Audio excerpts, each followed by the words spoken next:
There are places that challenge the very idea of what a country can be. Where the land stretches into myth. Where silence speaks louder than words. Where the light itself plays by different rules.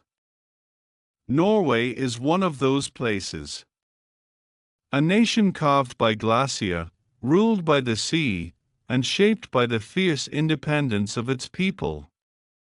This is not just geography, it's an experience of scale, time, and soul. Mountains rise straight from the water, forests roll on without end, and far above the Arctic Circle, the sun refuses to set or rise for months at a time. To know Norway is not just to visit a place. It is to enter a state of mind.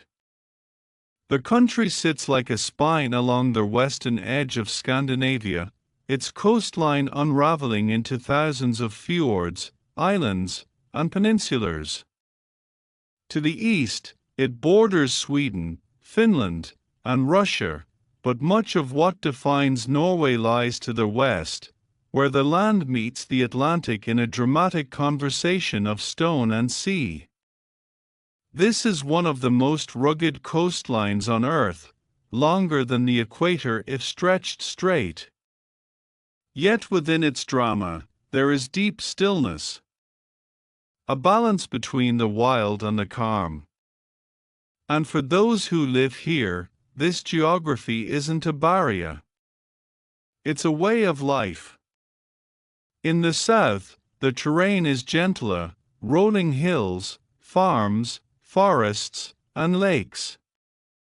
This is where most of the population lives, in and around Oslo, the capital. Oslo is modern, clean, quietly confident.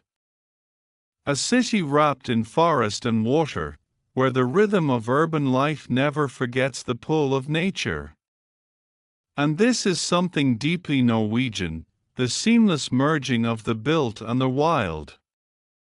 A train ride from the heart of the city to the trailhead takes minutes. From Boardroom to Birch Grove is a short walk. As we move north and west, the land begins to rise. The fjords cut deep into the coast, formed by the slow grind of ancient glacier. Towns like Bergen and Ålesund hug the water's edge, their colorful buildings reflected in mirror-like bays. In these towns, life has always been about adaptation. Fishing boats, rain-soaked streets, and a pace that adjusts itself to the weather. Bergen, with its historic Briggen Wharf and surrounding mountains, is known as the gateway to the fjords, and also as one of Europe's rainiest cities. But the rain doesn't dampen its spirit. It deepens it. The fjords themselves are unlike anything else on Earth. Take Geiranger, where waterfalls drop straight into turquoise water, or Nryfjord, so narrow and sheer it feels like sailing through a cathedral made of rock. These aren't just scenic.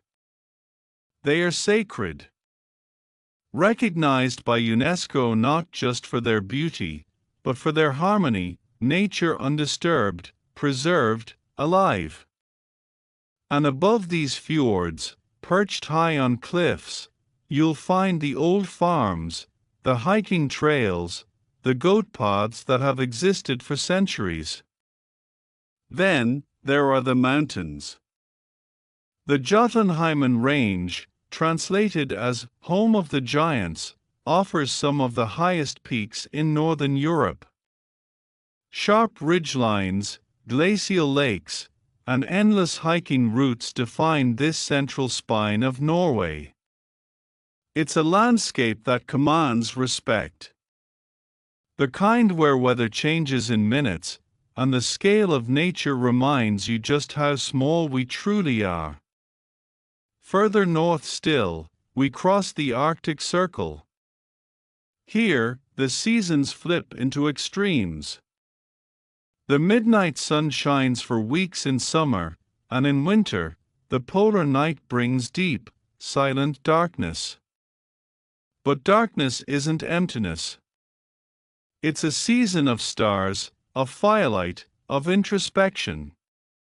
And when the sky comes alive with the northern lights, dancing in green and violet waves, there is no need for words.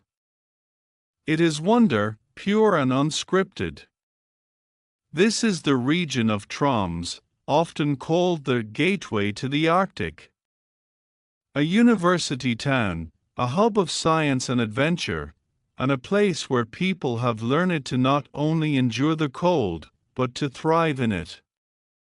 Northern Norway is about resilience and identity. And here, too, we begin to meet the Sámi, the indigenous people of the north. Their culture predates Norway itself. Traditionally reindeer herders, they have lived in harmony with the Arctic for thousands of years. Their language, joik singing, handicrafts, and spiritual traditions speak of a relationship with nature that is intimate and profound. The Sámi have endured colonization, forced assimilation, and land dispossession, but their culture lives on, strong, proud, and increasingly recognized. Norway's connection to its past is not one of nostalgia, but of deep continuity. The Viking era, often romanticized for its warriors and longships, was only one chapter in a much longer story. These seafarers were also farmers, traders, storytellers. Their belief systems, rooted in the cycles of nature and the gods of the land, still echo in today's sense of independence and resilience. You see it in the way Norwegians value personal space, outdoor life, and self-reliance. After the Viking Age came unions with Denmark and Sweden, centuries of foreign rule. But in 1905, Norway chose its own path. Peacefully. Democratically. It was a quiet revolution, exactly what you'd expect from a country that believes in listening before shouting. Then came the Second World War. Norway was invaded and occupied by Nazi Germany, and the resistance movement became a symbol of quiet courage. Even today, the stories of sabotage missions, underground newspapers, and coded radio transmissions are remembered with reverence. Freedom, in Norway, was never taken for granted. In the post-war years, Norway modernized rapidly. Infrastructure spread through mountains and across fjords, connecting isolated communities with tunnels, bridges, and ferries. The economy grew steadily, then soared with the discovery of offshore oil in the late 1960s. But instead of losing itself in sudden wealth, Norway did something rare: it saved. The government created a sovereign wealth fund, now the largest in the world, designed not for the present, but for the future. It's a reflection of how Norwegians think. Long-term. Measured. Collective. But Norway is more than its economy. It's a nation deeply rooted in values, equality, environmentalism, and freedom. Social services are strong. Healthcare and education are public and accessible. Trust in government is high. And perhaps most importantly, there's a shared belief in fairness. It's not a perfect country. No place is. But it strives not just to succeed, but to succeed together. And central to Norwegian life is an idea called friluftsliv, literally, open-air life. It's not just about hiking or skiing. It's a philosophy. A belief that time spent in nature is essential, not just for health, but for the spirit. Norwegians don't retreat indoors when the weather turns bad. They go out anyway. Because nature isn't a luxury. It's a right. It's therapy. It's a way of returning to balance. That's why, on any given weekend, you'll find families in wool sweaters and rain gear heading into the forest. Children learning to fish or build fires. Elders walking trails they've known since childhood.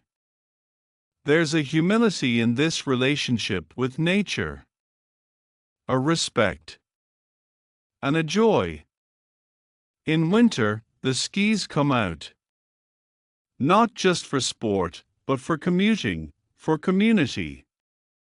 In spring, the snow melts into rushing streams, feeding waterfalls that spill down the mountainsides.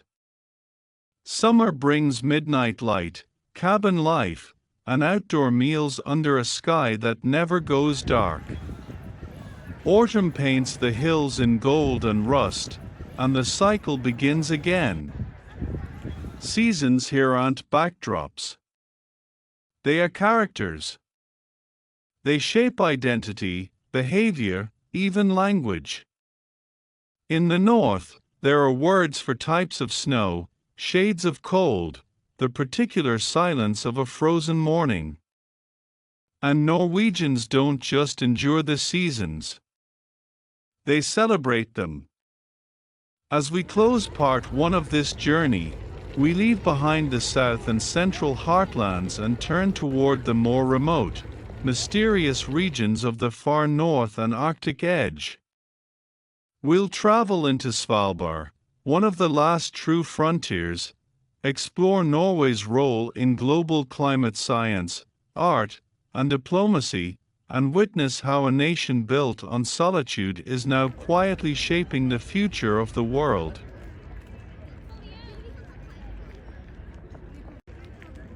To the north, where the map narrows and names fade into white, lies a place unlike anywhere else on Earth.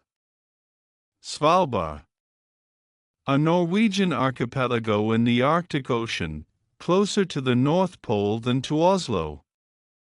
It is a place of extremes, of permafrost and polar bears, of endless night and endless day.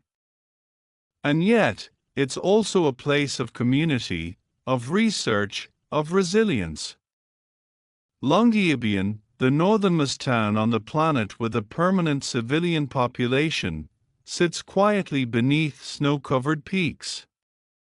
It is isolated, yes, but it is alive, with scientists, adventurers, teachers, and children. It is a town with more snowmobiles than cars, where you carry a rifle outside town limits, not for show, but because polar bears are real neighbors here. Svalbard is also home to something profound, the global seed vault. Buried deep in the permafrost, this secure facility stores over 1 million seed varieties from around the world, a backup for human agriculture, should disaster strike. In a way, it's a monument to hope, to foresight, to our collective responsibility to preserve life. And Norway, by housing it, positions itself not as a protector of its own legacy, but of humanity's. That commitment to global stewardship isn't just symbolic. Norway has long been a quiet leader in peacebuilding, diplomacy, and sustainability. It is one of the world's largest contributors to international development, proportionally. It was instrumental in facilitating the Oslo Accords, and it continues to offer its resources and neutrality in global negotiations. But perhaps where Norway is most visibly shaping the future is in how it balances wealth with responsibility. Oil made Norway rich, but it did not make it blind. The wealth generated from North Sea oil was carefully managed, invested through the government pension fund Global, commonly called the Oil Fund. It's one of the most ethical and transparent funds on the planet, with strict guidelines about environmental, social, and governance factors. Companies involved in tobacco, coal, severe environmental damage, or human rights violations are excluded. In a world often driven by short-term profit, Norway's long view is remarkable. And now, the country is actively transitioning toward a greener future. Hydropower already accounts for nearly all domestic electricity. Electric vehicle adoption is the highest in the world per capita. Public transportation is expanding, and cities are reimagining mobility, bike lanes, car-free zones, shared spaces. The ferry fleets are going electric. Even the fjords are becoming zero-emission zones to protect their delicate ecosystems. All of this, not for applause, but because it's the right thing to do. Norway's commitment to sustainability isn't just technological, it's cultural. It's baked into how people live. It's seen in how they treat the land, how they shop, how they travel. Recycling is second nature. Minimalism is not a trend, but a mindset. The Norwegian cabin culture reflects this beautifully. Across the country, families own or rent simple cabins, heater, often with no electricity or running water. These are places to disconnect, to live simply, to feel the rhythm of the earth again. For many, the cabin is more than a retreat. It's a return. This rhythm of retreat and reflection can also be found in Norwegian art and literature. From the brooding intensity of Edvard Munch, whose famous painting The Scream captured not just anguish but modern anxiety, to the folk-inspired landscapes of Theodor Kittelsen, art in Norway often echoes the emotional weight of the land. Writers like Knut Hamsun, Sigrid Undset, and Karl Ove Knausgaard have explored interior landscapes as deeply as the physical ones. Music, too, ranges from haunting traditional tunes played on the Hardanger fiddle, to the ambient waves of modern composers like Ivan Arset and Jan Garbarek, to the growing scene of black metal that rose from the misty forests and quiet discontent of the 1990s. These aren't just sounds, they are reflections of a nation that knows silence well and gives voice to what lies beneath it. Culturally, Norwegians tend to be reserved, but that doesn't mean cold. There is warmth here, quiet, sincere, and steady. Relationships are built slowly, but once formed, they are solid. There is little tolerance for arrogance or excess. Egalitarianism is deeply embedded. People dress practically. Titles are rarely used. Even the Prime Minister rides a bicycle and stands in line at the grocery store like anyone else. This humility is not performative, it's a reflection of a culture that values contribution over status.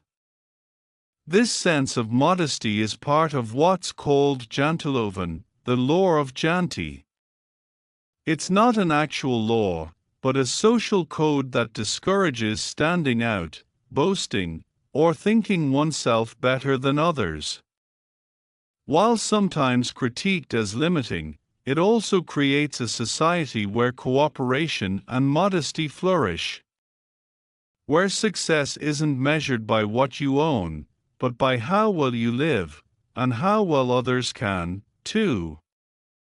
Daily life in Norway reflects this balance. Work hours are reasonable. Parental leave is generous. Education is free and accessible. Outdoor time is prioritized. On a weekday afternoon, you might see school children cross-country skiing as part of their curriculum. Or office workers leaving at 4 to pick up their children or catch the last hour of daylight on a trail. Efficiency is valued, but so is well-being. The cities reflect this duality of modernity and mindfulness. Oslo, once considered sleepy, has transformed into a vibrant, design-forward capital. The Oslo Opera House, with its sloping roof you can walk on, seems to rise right from the water. The new Munch Museum, a Strup Fearnley Museum, and the Barcode Project represent bold architectural statements, but always in conversation with the surrounding nature. Green space is everywhere. And the fjord city is evolving into a true European cultural hub. Religion in Norway today is mostly cultural. The Lutheran Church remains established, but attendance is low. Still, the churches, especially the medieval stave churches, with their dark wood and dragon motifs, remain important. They are places of history, heritage, and quiet reflection.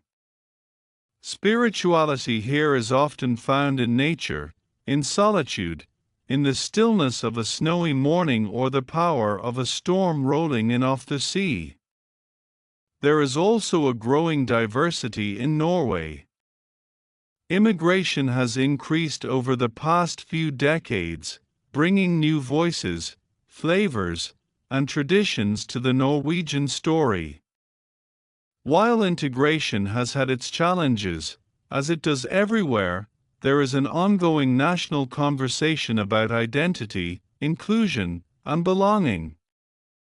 And here, perhaps more than anywhere, the land itself offers a common language. Nature, after all, does not discriminate. It welcomes everyone.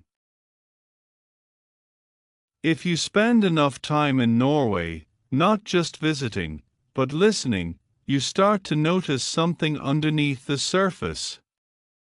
It's not just the silence of the land or the quiet of the people. It's an emotional depth that runs through everything. A stillness that's not empty, but full of meaning. This is a country where time feels slower. Where space exists not just around you, but inside you. And it's in that space that much of the Norwegian soul resides. There's a reason that literature plays such a powerful role here. Norway produces an extraordinary number of writers for its population size, and its people read more books per capita than most of the world. But it's not just about quantity, it's about quality of thought. Norwegian writing is introspective, honest, and often raw. It doesn't flinch. It doesn't entertain for the sake of it. It reflects. Writers like Knut Hamsun, whose work explored the inner conflicts of man against society, or Sigrid Undset, who captured the tension between faith and desire in her Nobel Prize-winning Kristin Lavransdatter, laid the foundation. More recently, Karl Ove Knausgaard's autobiographical series My Struggle pushed boundaries of vulnerability and narrative honesty, gaining both criticism and acclaim across the globe. His work isn't plot-driven, it's life-driven. Mundane, profound, uncomfortable, intimate. Which, in many ways, describes the deeper character of Norway itself. In this land of long winters and vast silence, people grow up learning to sit with their own thoughts. Solitude isn't loneliness, it's space to think. And this extends beyond literature. It shapes conversations, relationships, even art. Norwegians don't interrupt. They don't fill pauses with noise. They let silence breathe. And in those quiet spaces, there is trust.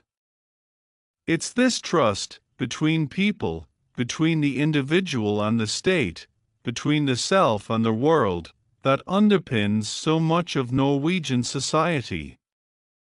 Crime rates are low. Corruption is almost non-existent. People leave their babies in strollers outside cafes, even in winter. It's not carelessness. It's culture. A belief that people, for the most part, will do the right thing when given the chance, and that systems should be built on that belief. This mindset has implications far beyond day-to-day life. It's one reason why Norway's criminal justice system is known for its focus on rehabilitation rather than punishment. Prisons here are designed not to isolate, but to reintegrate. Even high-security facilities feel more like college dorms than cages. Inmates cook their own food, pursue education, interact with staff as equals. And the results speak for themselves. Some of the lowest recidivism rates in the world. Of course, this trust isn't universal or unchallenged. Like any nation, Norway is grappling with a rapidly changing world, political polarization, immigration, climate anxiety, technological disruption. There are debates, divisions, and growing pains. But the baseline is strong. And that makes all the difference. When a society begins from a place of mutual respect, it can weather storms more gracefully.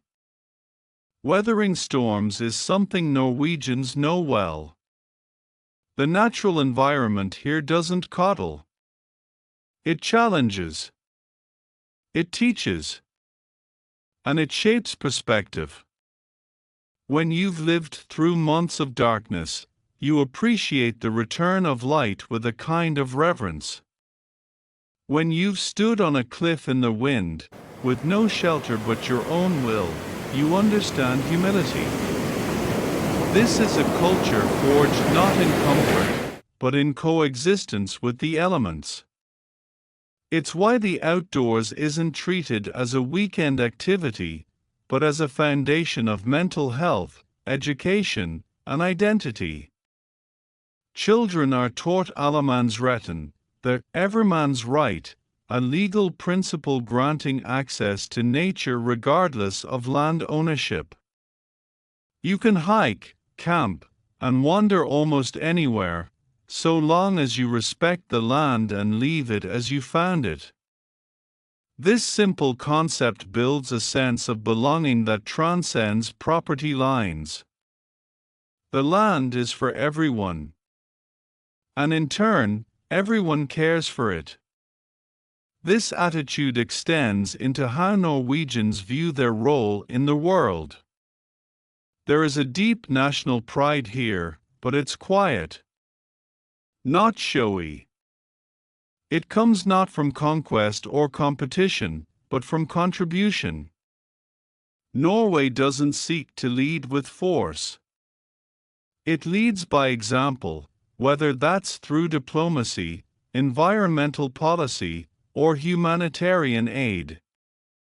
It's consistently ranked as one of the world's most generous countries in terms of foreign aid per capita. And it often acts as a mediator in conflicts where louder nations cannot be trusted. Even the oil wealth, so often a source of corruption elsewhere, has been managed not just with foresight, but with ethical concern. The country's sovereign wealth fund invests globally, but with a strict code of values. It excludes companies involved in tobacco, coal, nuclear weapons, human rights abuses, and environmental destruction. It's not perfect, but it's an attempt, rare and real, to make capitalism answer to conscience. And now, Norway is trying to pivot away from oil altogether. Not because it has to, but because it knows it should. The future demands it. The green transition is underway, with huge investments in clean energy, sustainable architecture, and carbon-neutral transport. Electric cars outsell gas-powered ones. Offshore wind is growing. Carbon capture technology is advancing. And cities are being redesigned for resilience. But the most powerful force for sustainability here may not be innovation. It may be restraint. The idea that enough is enough. That growth for growth's sake is not success. It's an idea embedded in culture, in policy, in design. In the end, Norway is not defined by its grandeur, though it has that in abundance. It's defined by something quieter. A kind of clarity. A commitment to living with purpose, not pretense. Here, time is not a race. Nature is not a backdrop. Success is not noise. What you find in Norway isn't just landscape, it's perspective. You learn that stillness can be powerful. That restraint can be revolutionary. That beauty doesn't need to shout to leave you changed. This is a country that lives close to the edge, in geography, in weather, in light. And yet, it feels deeply centered. Grounded in values that hold, no matter how high the mountains or how long the night. Norway doesn't demand your attention. But if you give it, if you stay long enough to feel the rhythm beneath the silence, you'll leave with something rare, a sense of what it means to live not just in a country, but in alignment with it.